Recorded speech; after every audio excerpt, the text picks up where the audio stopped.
So what's up, guys? Welcome back to Photo Conversations, where we have conversations about photography, film, and so much more about life. The past 2 years, I haven't been able to produce work that I'm proud of.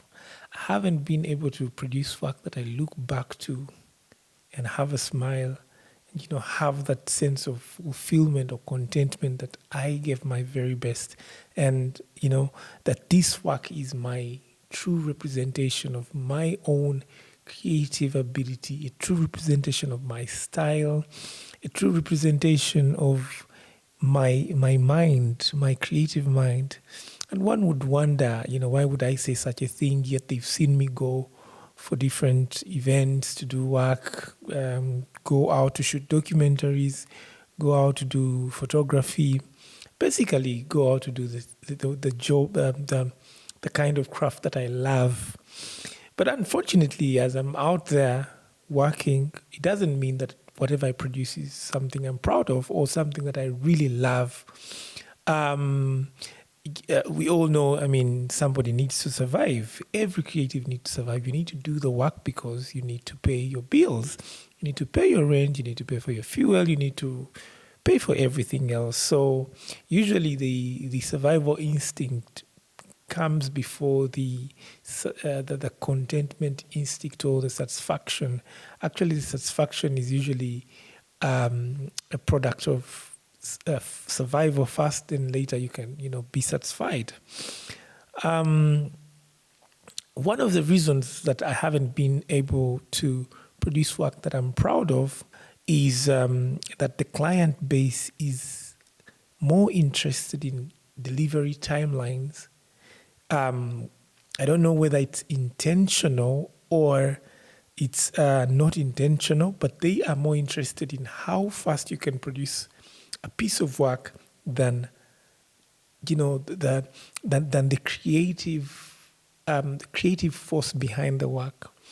And by creative force, I would mean things like style, the cinematography behind it, things like sound design. So, and what really makes it even harder is that usually before they sign you up for this job, they look at work that represents your creative process, that represents how you think as a creative, and then that becomes the basis upon which they say, okay, we are giving Watanda this job because we think we love the colors, or maybe we love the way he tells his stories, and then when you come on board, something happens and they just veer away from what actually brought them to you. And then all of a sudden, it's now more of how fast can you give us this product? And this doesn't mean that timelines are not important. Timelines are important because time itself is not an infinite resource. So it's important to have timelines. But then again, I feel that if timelines become the goal, then we lose the entire intention, the entire objective of actually having a piece of work produced. I'll give you an example of maybe a commercial. Let's say a client comes and looks at a commercial you've done before, and they fall in love with how you did it. They fall in love with every creative element of your commercial, maybe a sample of your work, and then later, when you get to work with them, they throw away everything that they loved, everything that attracted them to your work, and then all they care about all of a sudden is how fast can you give us the thing? We need it tomorrow. We need it the other day. And then what happens? Of course, when the pressure comes from different departments, from different forces within the organizational structure, something just downs on you. It's like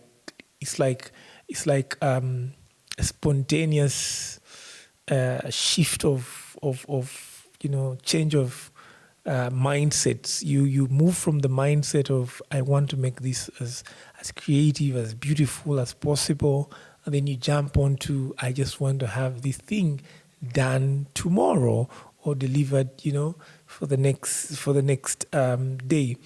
And then what happens? You just start working on how fast you can get it done.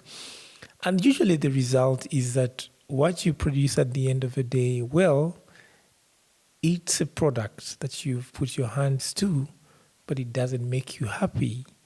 And for some reason, the client is happy because you've delivered it in the timeline that they expect.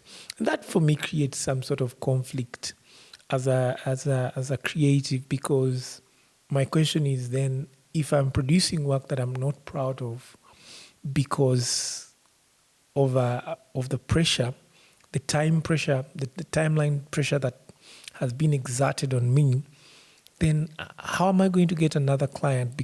Yet the reason in the first place why this current client that is driving me crazy because of timelines came to me was how creative I was and how, he loved how I think, my concept and all these things. So how then am I going to get another client if what I'm producing is not a proper representation of who I am as a creative? So for me, there is that conflict.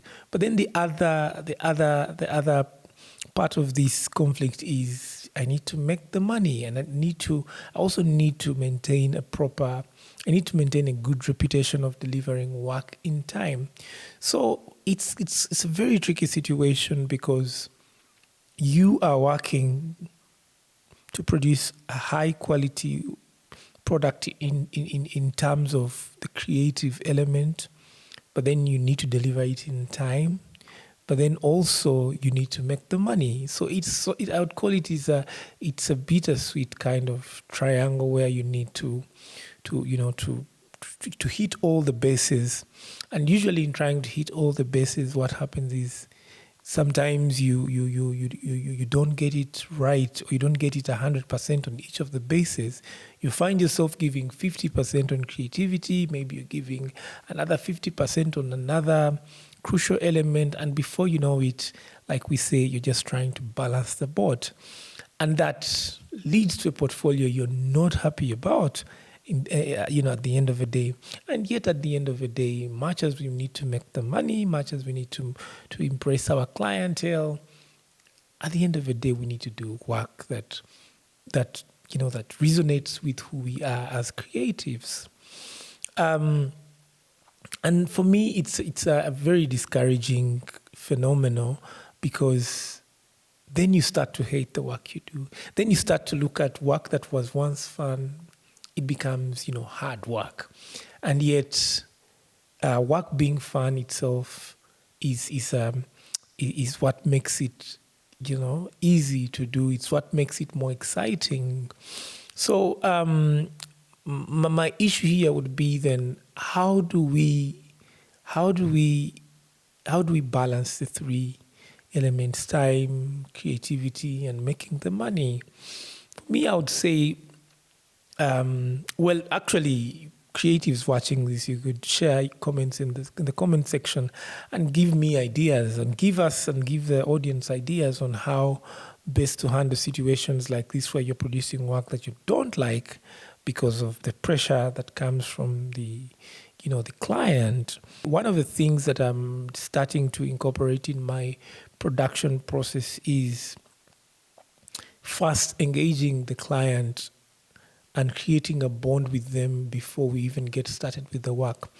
And this starts before you even get a contract. You need to engage your clients on a more informal basis so that you get to know how they think, but then you also get to know what their values are, such that as you pitch your concept to them, you know exactly what you're going in for, and you know exactly who to talk to be able to have a better negotiation for your creativity to be better expressed. And I would say the most important thing here is actually negotiation. You need to be able to negotiate for your creativity, for the creativity of your product. Otherwise, the client, I mean, much as they are paying for the product, you need to be able to say, you know what, look, we had a concept and we need to make this concept beautiful. And, you give your reasons as to why. And sometimes it's a negotiation of getting more time. Yes, I know for companies and organizations, time means money. That's true. But again, having a product less than what you plan to produce also, I would say, in one or the other, is sort of like there's a certain a loss of value, though it may not be monetary, but in the long run, when you lose value, it is actually money. So I would say creatives need to negotiate for their creative space. Sometimes you actually need to be very open to your client and tell them, you know what, this is my creative process, and I love to follow my creative process. So, you know what, please let me be able to do this in such a way, of course, without compromising the deadlines, and also without compromising. I mean, I would say you need to do this in a more respectful way. And the other thing that can actually help you be able to balance up the three elements of creativity, money, and the delivery timeline is basically creating a very open relationship with your clientele, where you're able to communicate your needs without without fear, of course, respectfully, because sometimes it's an issue of a client not actually understanding why you need to do certain things. I'll give you an example, like communicating how or what goes into the production process, or what goes into the creative process, because creativity is a very, I would say, it's a little bit, I would say creativity is a little bit ambiguous. It's not something that you can point your finger to. So I would say it's very important to explain to a client what creativity might mean in this scenario. Sometimes it's actually letting the clients know that creativity takes time, because sometimes you wake up and you literally can't think, and yet the deadlines are right there. I know one would say professionals will produce high quality work regardless of how they feel, but then creativity is more of a feeling. It's an abstract mental process that you can't put a finger to, that you can't point out, directly. So I would say sometimes it's very important to simply explain to clients what your creative process is before you even get started, because creativity is different for every creative. One probably might need empty space to think. Another probably might need music to be able to think. And when you look at production, audio visual production, it's usually based on sensory, the senses. You're talking about sound, you're talking about color, you're talking about light.